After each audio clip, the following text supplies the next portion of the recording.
All right, Ethereum. So now you've had another local low. Technically, this hasn't been confirmed because the daily candle hasn't closed. But so I guess I won't move the fib just yet. Um, but even then, it wasn't right. So that was the last local low right there at 3,600 before today's candle. Depending on where this closes, I'll probably have to move this down unless we get back above 3,600 today by the end of the day, which is possible. If we go up $200 in the next 11 hours before the next daily candle close, then actually I won't have to move the fibs down. But as of right now, you have a local low at 3,600 that could change later tonight. And to be bullish as of right now, 3,900 is the next fib to the upside. If you're above that, then the bottom is probably in.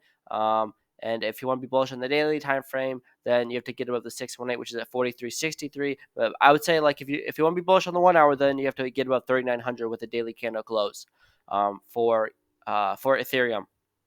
So that's the fibs. As far as the MACD goes, we'll go for the 1 hour up. 1 hour looks like it wants to have momentum to the upside.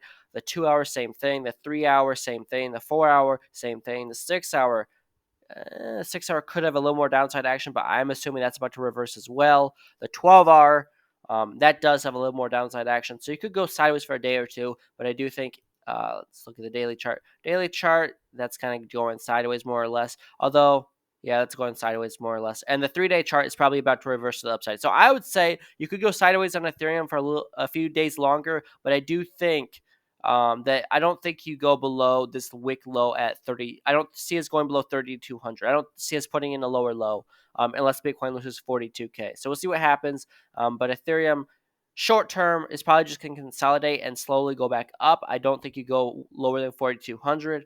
But that's just what I'm thinking. That's all I got. None of this is financial advice. I'll see you guys in the next one.